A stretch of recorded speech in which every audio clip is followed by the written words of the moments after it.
гана мындай чечмелеп берсе, туура болсо. Дагы бир жолу айтып атам.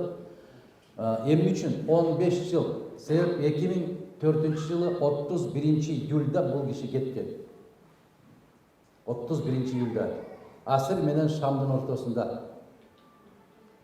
31-июлда артын карасаңыздар көрүнүп турат. Басууга буйрутма берилди деп. Туура 15 жылдыгына.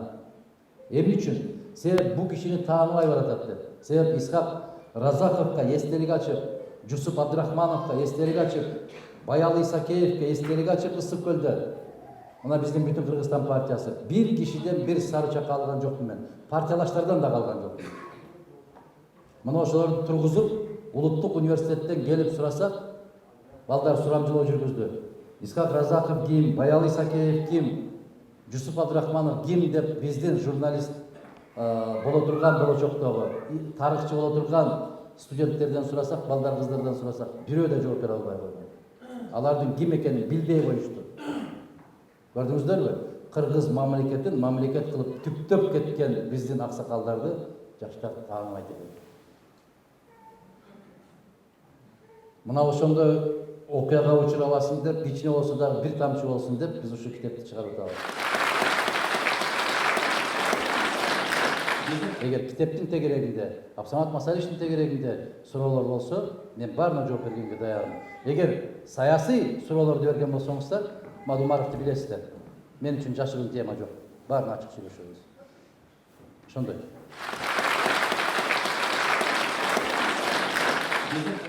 Башка коңшу мамлекеттер менен тең ата болгон, ошол жака барганда дагы биз сыймыктанып айтыла турган Кыргыз элине президент жарыялабызбы? Ал качан болот? Сиздин сурооңуз. Кайсы учурда тең ата боло алабыз, иним? Артыңда таянаар элиң болсо тең ата боло аласың. Артыңда калдайган калкың турса, баатыр боло аласың. Караан болуп турган элиң болсо, баатыр болосуң.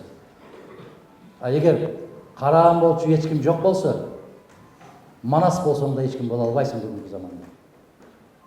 Ошон үчүн эмне үчүн бүтүн Кыргызстан деп атам мен. Аксы Кыргызстан эмес, Ташкөмүр Кыргызстан, Өзгөн Кыргызстан, Ноокат Кыргызстан эмес, бүтүн Кыргызстан. Бүтүн. Күлдүк ошондо да. Аксакалдардын эсиңерде барбы? Гезиттерге жазды.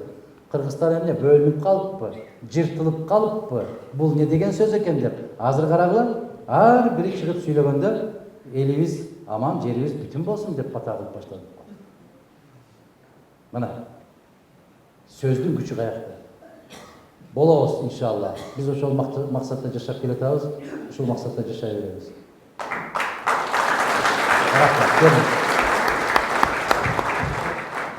Менин суроом саясаттан тышкары болсун. Негизи сиз туура айтасыз. Коом кандай болсо, коомго жараша өлкө башчы болот да. Коом башчы болот. Менин суроом, биринчи суроом мындай. Сиз жакшы көргөн сапат, бирок ал сапат сизде жок. Бул биринчи суроом. Экинчи суроом болсо мындай, сиздин ата-энеңиздин сизге айткан акыркы сөзү кандай болгон эле? Ал эми үчүнчү суроом болсо мындай, азыркы жаштарга 3 сөз менен кеңеш айтыңыз. Рахмат. Мен жакшы көргөн сапат, бирок менде жок сапат. Мен жакшы көргөн сапат пайгамбарыбыз Мухаммад саллаллаху алейхи ва салламдагы сапат. Менде жок.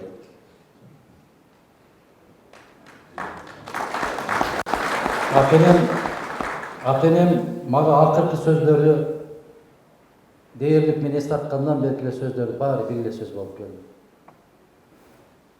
Атам айрыкча.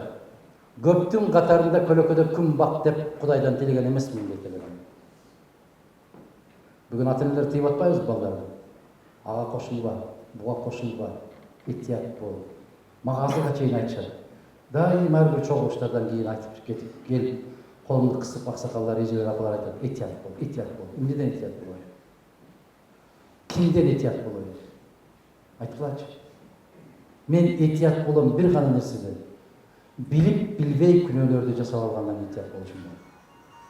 Билип билбей арам нерсени жеп алгандан этият болушум керек. Бул эсиңиздерде болсо, кечирип коесуздар, эсиңиздерде болсо деп эле айтайын. Бир мындай бир окуя болгондо узагыраак бирок кыска айтайын. Эң негизгиси бирөөнүн акысын жеп алгандан этият болуу. Мен атам дайым ушинтип айтчу эле. Балам айланайын. өкмөткө барып калганда, кызматтарда жүргөндө балам бирөө келип алыска сапарга кетип баратасыз, ушуга чай ичип коюңуз деп бирдеме берсе, ошого балдарыңа бир нерсе алып келип оозуна салба дейт. Неге? Себеп арамдан бүткөн нерсе аралашып калган болсо, кийин мээри кетип калат балдардын.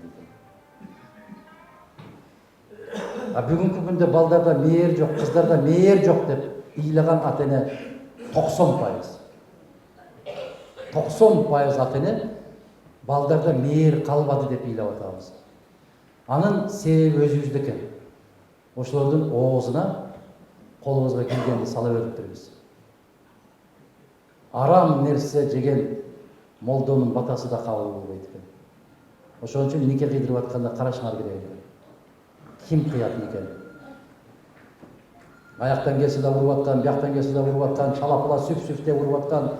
Ошондой молдо нике кыйган болсо, Аллах өзү сактасын, ал дагы бекем болбойт экен. Биринчи тамак таза болуш керек экен. Мына ушуну айтат эле менин балам. Үчүнчү сөз, жаштарга эмне деген 3 сөз менен эмнени айтат эле дегенибизге, мен ушундай деп айтам да. Оку жана оку дегенде Владимир Ильич Ульянов деп жазып кеткен дейт эле да. Жок. Оку жана оку деп Жабраил алейхиссалам биздин пайгамбарыбыз саллаллаху алейхи ва салламга берген тапшырмасы оку деп. Икра. Мен окушту билбейм дегенде икра. Аллахтын аты менен оку. Мен жаштарга дайым айтып келем. Студенттер менен жолугам. Өткөндө Чаткалдан 11-класстын балдары, кыздары барып жолугушту. Студенттер чакырышат, жолугушам. Дайым бир гана нерсени айтам. Оку. Оку. Дагы 1000 жолу айтам оку. Бекерден биздин пайгамбарыбыз саллаллаху алейхи ва саллам айтпаса керек. Түнү менен ибадат кылып, түнү менен намаз окуган кишиге караганда илим издеп, илим окуп отурган кишинин ибадаты абзалыраак. Мен андан улук нерсени силерге айта албайм. Эң улук нерсе ошол оку. Окумайынча эч нерсе билбейбиз азыр. Onun için prezident oңолсо oңолобу дейт да Кыргызстан. Бирок менин оюмда oңолбойт дегенден ой калды. Рахмат. Ошондо президент сиз Атамбаевдин ордунда болгонуңузда мына кечеги окуялар болбойт эле. Сиз кантип жолун табасыз? Президент болуш үчүн. Сиз болсоңуз оңолот беле дейм да. Рахмат. Биз жолун таппайсызбы?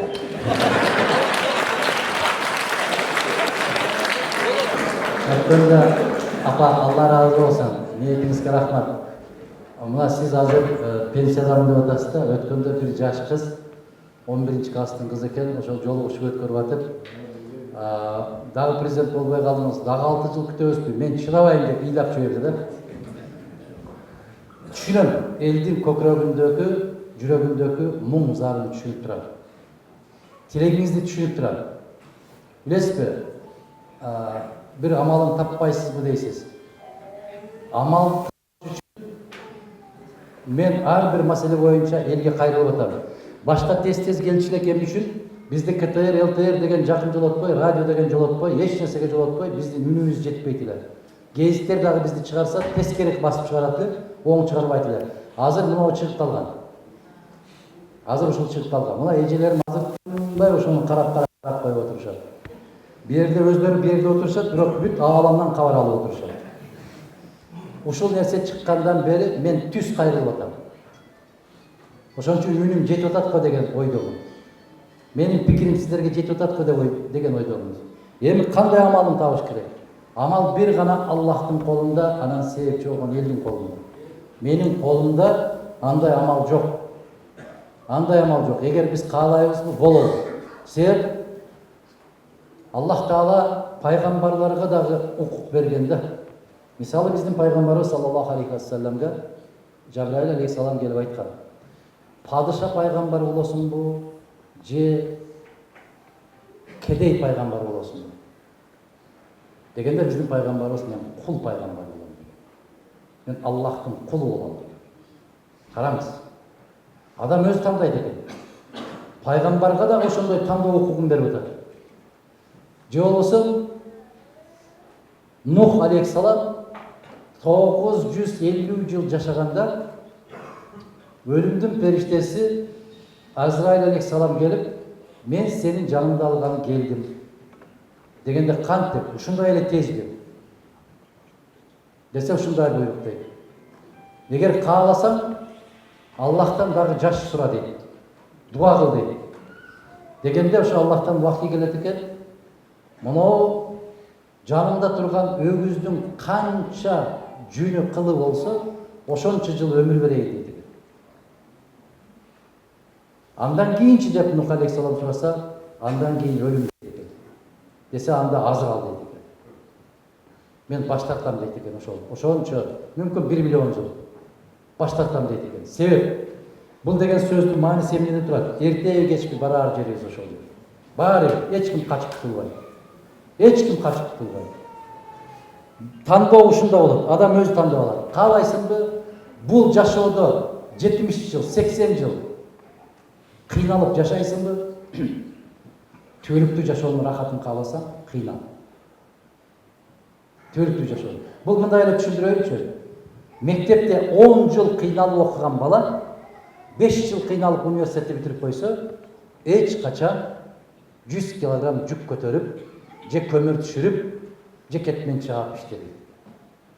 15 жыл кыйналып койсо, Аллах кийин канча өмүр берсе, ак көйнөк менен калемдин учу менен оокатын кылат.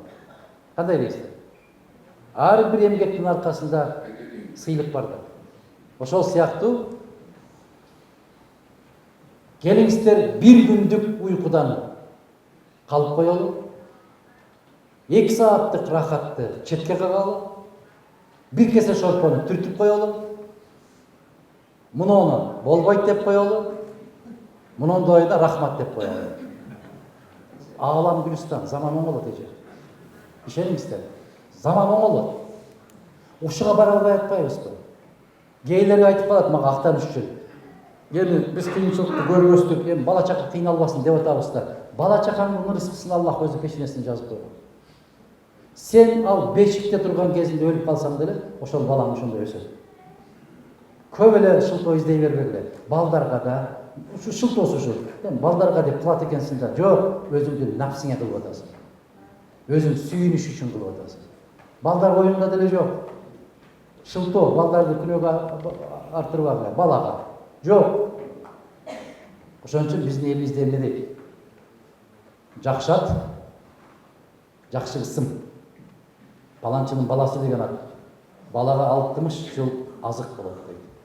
Атадан калган байлык балага асык атпайт дейт. Эмне үчүн айтат? Шалы бар кемпир, шалдуу кемпир. Күйөөсүнүн тапканын ойноп жейт экен. Баласынын тапканын ойлоп жейт экен. Кыйналып отуруп жейт экен. Келиндин кабагы кандай болду экен? Көрдүңөрбү? Жаман да болсо, кополураак сөз. 30 уулуң болгончо эмнең болсун дейт. Бирок кулагыны жеп эртерээк жиберип коесуңар да, анан калтырап титиреп келиндин көзүн карап отурасыңар.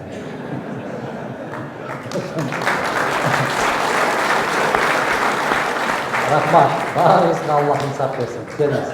Sen karandaş менен дептер алып, экранга чыккандан билебиз. Шумалга чейин кандай жүргөнүм, кандай турганым. Мен мындан эмне айтмакчы.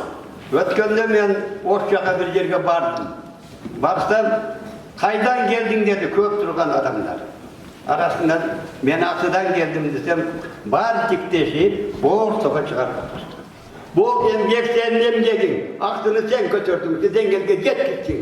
Мен мындан эмне демекмин? Ушундай эле темп менен, ошондой эле аракет менен парламентти ушу акыбалга келтирбейсиңби? Адал адам-го. Бу жерде канча адам акты сен аркаңа ээрчип атат. Ошол жердеги 100 адамдык ушундай ээрчитип койбойсуңбу? Ошондой жанагысын айтканда кыргыз оңолбойт деген сөз, оңолуп, кыргыз оңолуп бизде жүртө жашайт болушубуз керек. Бул бир суроо. Экинчи суроо иним кечирип кой. Аксыда, Жалаватта, Ошто enenin, balanın yüreğinde kara dağ var. Kaçan bu geçirirler?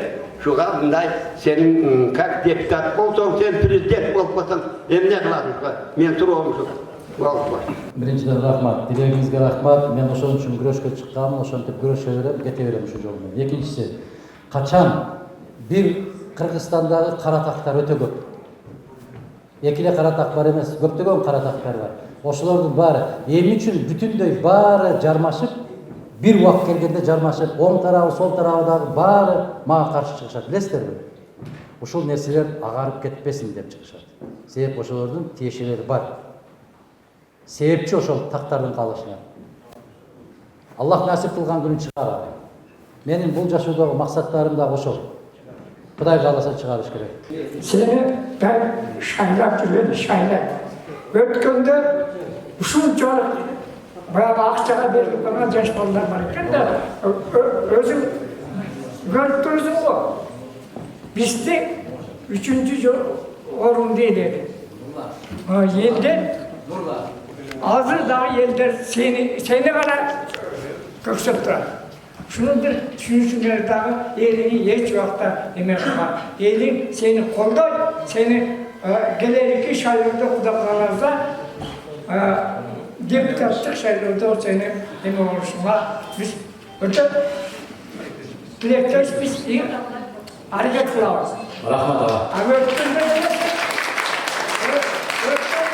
sen deputatlığa ötkürsün yani. Bura Çünkü saat 12'de birinci orunda eylesen, ertemenen min doğuşu uçup gitti. Aklı oldu. Doğru. O yüzden bilgilikten şimdi adamlar işini ver. Evde işten, el seni şaylar, el seni kollar. Ömrümüzün olup, bu da kalırsa şu prezident, birinci deputat bu. Annemin prezident. Болсун, ала туура айттыңыз. Эми ошолордун баарын өзгөрткөндөрдүн тагдырын караңыздарчы. Мына ошо баштакы борбордук шайлоо комиссиясынын төрагасы мойнуна алды, кийинки президент мойнуна алды. Биз 2 жолу тең өткөнбүз. Бирок ошону өткөрбөй койгондордун тагдырын карап көргүлөчү. Баары тордун ар жагында жатат. Ушул эмнени карасаң атайлык. Эмне үчүн? Себеп элдин арасында ар кандай бар. Бир назардан түшүп калат, же бир каргыш айтылып калат. Аллах ошондон сактасын. Бирок ошол жерге барып 10 жыл төшбелги тагып, бүгүнкүдөй болуп, элдин көзүн карай албай жүргөндөн көрө 10 жыл ошол жакта отурбай көчөдө жүрүп, сиздер менен тикеме-тике жолугушуп отурган мен бактылуумун. Мен барым. Пайгамбарыбыздын хадистеринен бир нерсе окудум эле. Илгери баягы мусулман динин кабыл алып аткан учурда бир үй бүлөнү сен мусулман динине кирбейсиң деп төбөгө тарттырып аялын да эрин дагы ачасынан айырып жиберген экен. Анан 2 уулу калган экен, ошо 2 уулунун бирөө кичүүн төбөгө байлап эми тарткыла айырып таштагыла деп атканда акеси база калып, "Жок, мен мусулман динин кабыл албайм. Мен баягы силердин диниңер менен эле болом" деген экен. Анан акесин кечирген экен. Кечиргенден кийин бул акеси пайгамбарга барып айтыптыр. Пайгамбар, мен күнөө кылып койдум. Ушинтип үкөмдү куткарып алдым деген экен. Дегенде тилиң менен айттыңбы же дилиң менен айттыңбы деген экен. Дегенде тилиң менен айттым деген экен. Тилиң менен айтсаң боло берет, дилиң кетпесин деген экен. Дил жүрөктүн иши, тил тилдин иши, тил менен сүйлөп кое берет деген экен. Эми ушу Адахан мырзага мен, наверное, 3-cü жолу бата беришим. Dil менен береличи. Кана. Bismillahirrahmanirrahim. Allah'da ata yok, batada kata yok. Allah Teala mal kulum desin, kıdıratan kuldosun. Çıkan aktı gereli, çın dilden bata bereli. Alakandı gereli, ak dilden bata bereli. Başparmaktı baldaylı paygambar bata arınaylı. Ortonku oldu ondaylı, on batanı oylaylı. Ağır çakkan adı olmuş ömürden versin. Bulakтай tünektirde veren kömülden versin. Çırpıgın ösüp çınar olsun, butağın ösüp munar olsun. Kirgen suday şarkırap, tolgan ayday jarkırap, uçtuğun aycalığın örsün, uğul kızın ösüp kögörsün. Tüftüğün ayzalı versin, tüvelükü köversin. Ketpes dövlet versin, gerilgen dövlet versin. Alal emgerinden versin, beşene terinden versin. Ey yaratkan Allah, cardı kılva malga, ağıl tögül açtığı kıl, adevi arttık baştığı kıl. Uğullardan egizde ber, telegeyin tegizde ber. Kızların çürek olsun, suların yürek olsun. Korgolun koy olsun, közbügenin toy olsun. Ailen kesepsiz olsun, elin esepsiz olsun. Konuşun çok olsun, babası yok olsun. Ey yaratkan Allah, talpından talant versin, çarpında kanat versin. Akılman bol, dağına ol, halk için kan korpağına ol. Çarpılgandın çamasın bil, ak kanadın arasın bil. Kuvanışlardın turağı ol, ulu işlerden bulağı ol. Yakşılıklardan ınağı ol, döndürdüğünü bular dımağı ol. Meğerindüğülük çırağı ol, sabırdığının ınağı ol. Göçemdüktün uranı ol, halk söyler çıganı ol. Ülgülünün çınarı ol, tuğralıktın tumarı ol. Ey yaratkan Allah, kalıbınday göçem kıl, diyeden çereyi çeçen kıl. İbrahim'den baktısın ber, Süleyman'dan taktısın ber. Aç gözün gözünden sakta, karacaydın köşünden sakta. Yamandık doğruvasın, özün de iyi bilen de oğruvasın. Yolun sığır olsun, yoldaşın kıdırık olsun. Allah Teala özü koldolsun, uttoşka doğru olsun. Dasturkanın cahil olsun, usul batavuz kavul olsun.